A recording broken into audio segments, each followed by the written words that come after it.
invite Lawrence Haddad to take the floor. He is currently the CEO of GAIN, which stands for those of you who do not know, it's still the Global Alliance for Improved Nutrition. Thank you for being here today, and the floor is yours. My pleasure, Gabriel. Thank you for inviting me to be part of this panel. I was asked to reflect on three things. Alternative proteins was one. Can youth be a bridge between healthy diets and climate smart diets? And what do we need to do to mainstream that connection between health and environment? So let me have a crack at those three things. And I'll probably take about 15 minutes, Gabriel. So the first thing is my take on alternative proteins. So let me be a little bit controversial and say I really don't like that term, alternative proteins. I don't like it because nutritionists don't think protein is the key constraint for most people's malnutrition. They think the key constraint is micronutrients, vitamins and minerals. Now, when we talk about alternative proteins, I think that's it's kind of a placeholder for alternatives to meat. And that makes perfect sense in an environment world, but it doesn't make perfect sense in a health world. So let me give you examples. When we talk about the alternative protein debate, it's an incredibly polarized debate, and it depends on where you're coming from, both geographically and which issue you care about more. So if you can imagine in your head, and sorry I didn't do a slide on this, but I will for future slide presentations.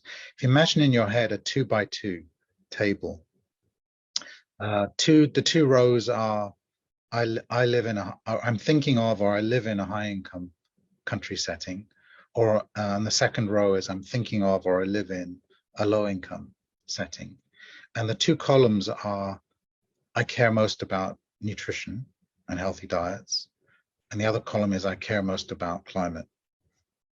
You're just going to get very different perspectives on the alternative protein. I'd like to call it something like alternative micronutrients, but that's not quite as compelling as alternative proteins.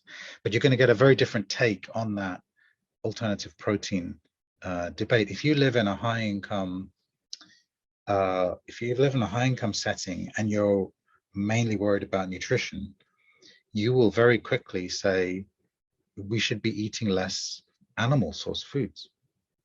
We just should. So we consume too many of them, and they're not great for our health. If we consume too many of them, we're more likely to become or get diet-related chronic disease. Now, if you did consume less in a high-income setting, you would also help greenhouse gas emissions, but not as much as you think, because those systems for producing animal source foods are incredibly efficient. There's very little wastage. The herd sizes, for example, have diminished incredibly over the last 30 years. More food has come from less animals. So the main driver for reducing animal source food consumption in high income settings really is health. It will help environment, but not as much as we think. Now, in low income settings, if nutrition is your primary goal, you actually want people to consume more animal source foods, because most people in low income settings are just simply not eating enough.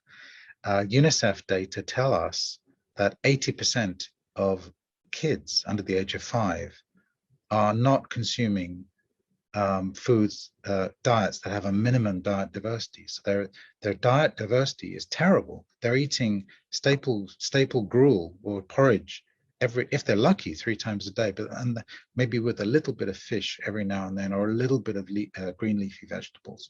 But they really need to be eating more diverse diets, and they need to be eating more animal source foods because they are rich in bioavailable vitamins and minerals. Protein is kind of a secondary thing.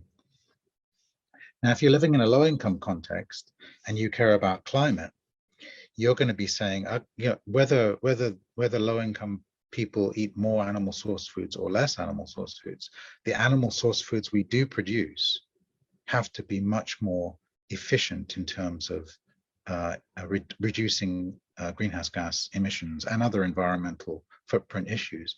And at the moment, these animal source production systems are incredibly inefficient. There's a high level of wastage of animals, which is terrible for the animals, and it's terrible for the environment. So I just wanted to give you a sense of the nuance that I very rarely hear about the alternative protein discussion. It really depends where you are in those four parts of the table. And of course, you can make the table much more sophisticated than that by breaking it down into different income groups and into different environmental dimensions. But when you do that, it becomes even more complicated. So nuance is really essential in this debate, and I don't see enough of it. So my second question is, can youth be a bridge between healthy diets and climate? And I think they already are. And can they be even better? Why do I think they are? I think unlike people of my age,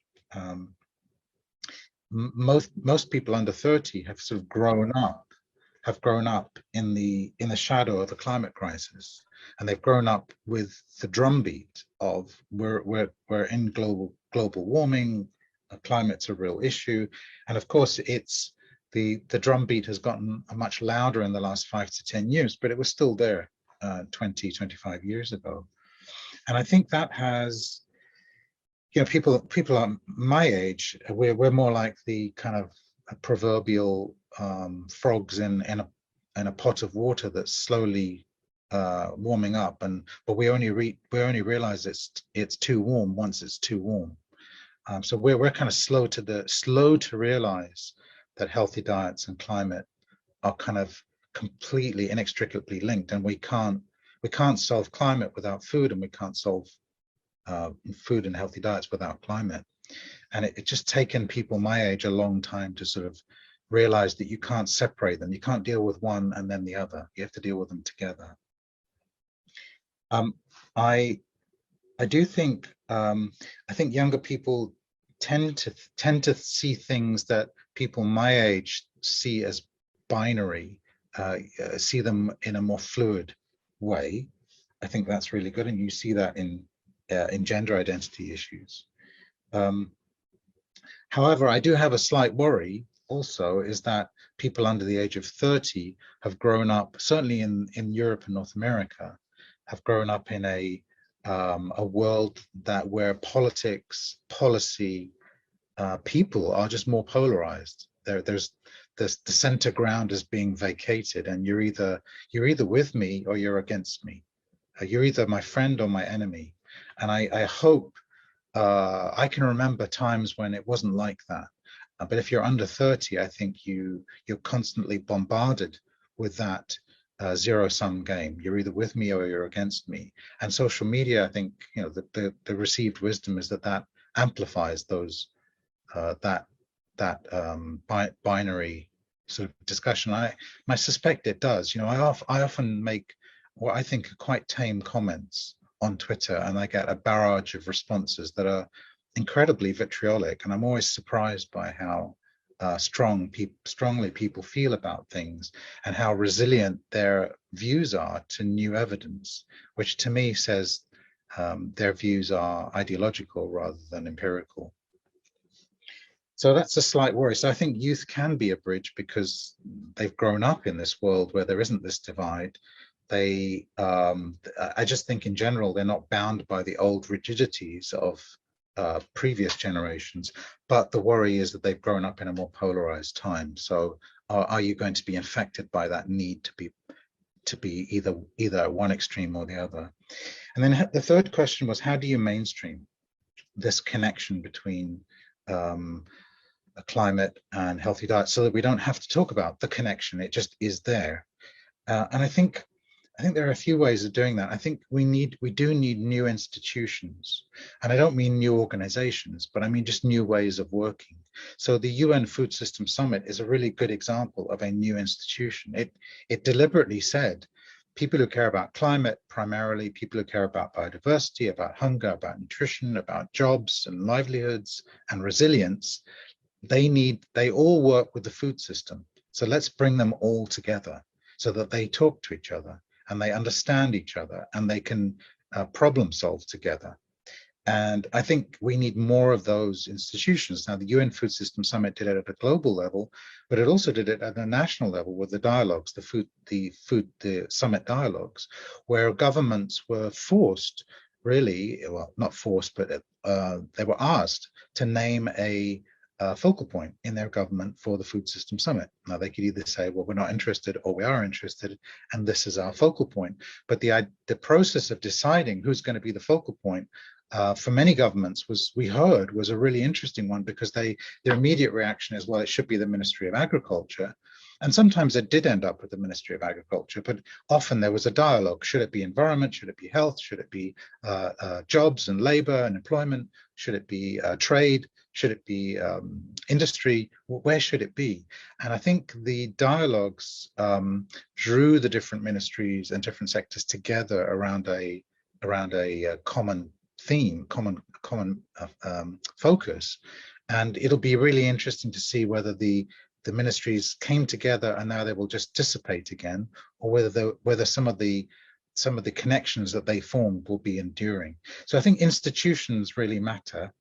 I think incentives really matter to mainstream these things. And I think things like the true value or true cost accounting of food really matters, because those are price signals that we send to investors, to businesses, to consumers, to governments. And they can have two dimensions. And at the moment, the first dimension, the environmental dimension, has very much taken center stage, because it's easier to measure the negative consequences on the environment of certain food production and consumption choices. It's actually harder to quantify the negative health consequences of food production and food consumption choices, because the science is still so contentious. It is contentious in the environment, but I think it's more contentious in the health space. So I think incentives really matter, and how we do, and true cost accounting is one way of doing that. Linked to that is research. I just mentioned research. One of the frustrations of the UN Food System Summit was whenever there was an argument between people, and we actively encouraged arguments and disagreements, and let's get the elephants in the room out into the open and let's talk about them. People would be able to say, well, here's my scientific, here are my scientists and my scientific body. Frustration. And the other group would say, well, here's my group of scientists and my group of peer-reviewed articles. And it's almost like when you're in a court case, and the prosecution and the defense are both bringing forward their expert witnesses to bolster their arguments. And I think that fragmentation of the research space just makes it easier to be more confrontational and less easy to say, well, how can this be right? How can this science be right and this science be right? There must be some kind of common ground between the two. So I think the science is important. And if you look at most of the science around trade-offs between environment and health, they mostly come from high-income countries. So if we really want to get serious about generating solutions that work for people and planet in Africa, Asia, and Latin America, we need to do more research in those places, preferably funded, preferably led by researchers in those countries and continents. I do think I'm one of the few people, well, not one of the few people, but I'm surprised at how few people think there should be some kind of mechanism for reconciling research from around the world. Sometimes I call it an IPCC for food. I do think there's too many debates and controversies that are not resolved, and that then could be resolved if there was some mechanism to resolve them. So we really need to know what science is settled and what science is not settled. And at the moment, it's too easy to say that most of the science is not settled. And I come from a research background, and I just don't believe it. I believe there are things that are settled and things that are not. And the percentage of things that are settled is bigger than we we tend to think it is, because the unsettled stuff is the stuff that takes center stage, and we forget about what is settled. And I think we need some kind of mechanism to bring us together on that and mainstream us. And then finally, I would say, the funders, the governments, the foundations, the businesses, the people who finance action, they also need to become less segmented and less siloed. We have foundations who are big on health but very silent on environment, and foundations that are big on environment but very silent on health, and they really need to come together. We have bilateral funders that are very strong on health, and then we don't know what their environment departments are doing in their particular government. So we need to join up all of these things, and if funders aren't joined up, then it becomes hard to join other things up. So Gabriel, those are my reflections on those three topics. Back to you. Thanks, Lawrence. Really interesting take, especially I think the first point of going back to like challenging a bit the protein alternative terms. Maybe one question to before we go to the panel discussions. You're talking a lot about collaboration. The first one I see is how can we make two parts of the world that you mentioned, low income and high income countries that have different interests and different realities, how can we make them work together so that they come forward for something that's good for both parties? Because one of the critics that we hear about, for instance, climate change programs is that there's still a large power issue and a domination of some of the others. So how can we make that turn around? About the fact that the polarized world, I think we just discussed it also with Werle, and as someone who is 25 today, I assure you that Twitter is really, really polarized, and it's a place in the world that unfortunately it's really hard to have a good discussion there. And you talked about the IPCC for food. You said we need less siloed organization and more collaboration. And here again, I have a question, because the IPCC wasn't founded by Gandhi-light people. It was actually pushed by Ronald Reagan and Margaret Thatcher, which are not the most ecologist people we know. So who are we waiting for? Who is going to make the push for, and why does that not exist already? You mentioned that there's a problem about collaboration, but what is it about? And finally, maybe you mentioned the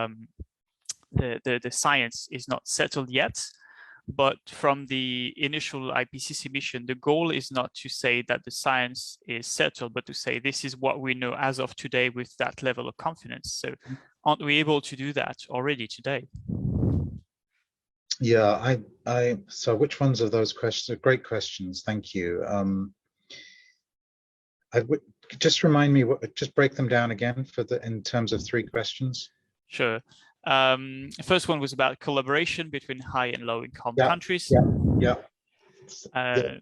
Go for that one maybe. Okay. So collaboration, I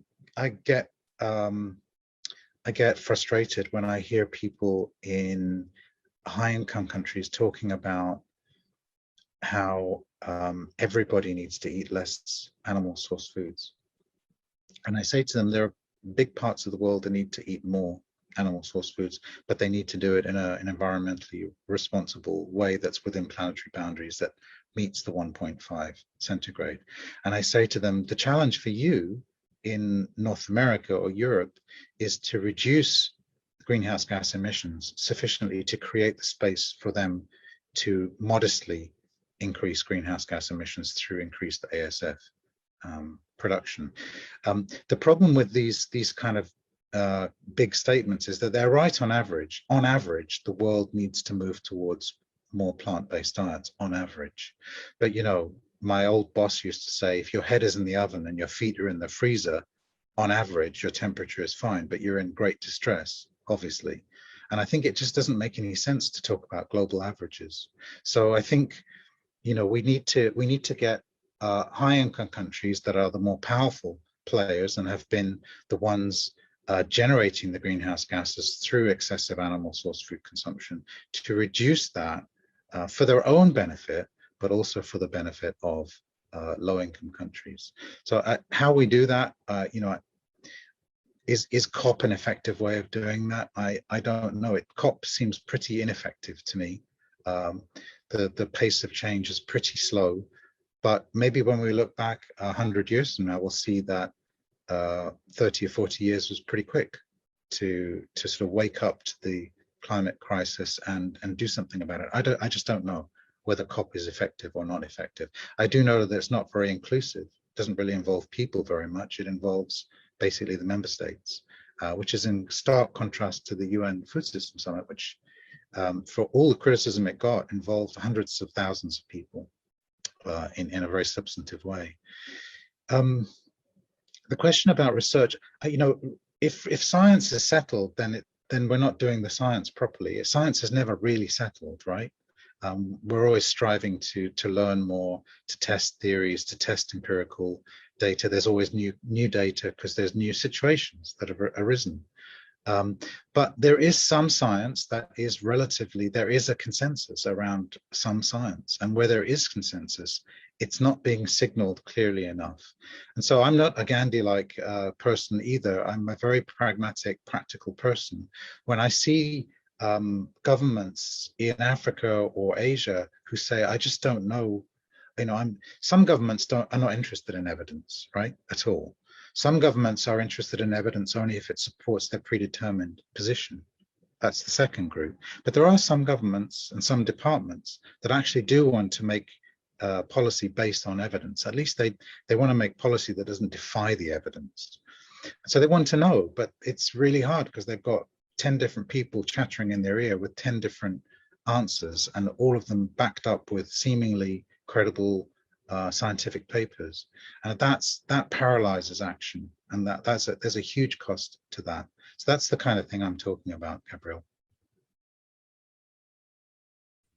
Thanks a lot for your answers, and we have a lot of work to do. And I don't know if you came to listen talk a bit before. She also mentioned the need for intergenerational collaboration, because the youth cannot do it alone, and other generations can't do it alone. So let's all work on together to make it advance.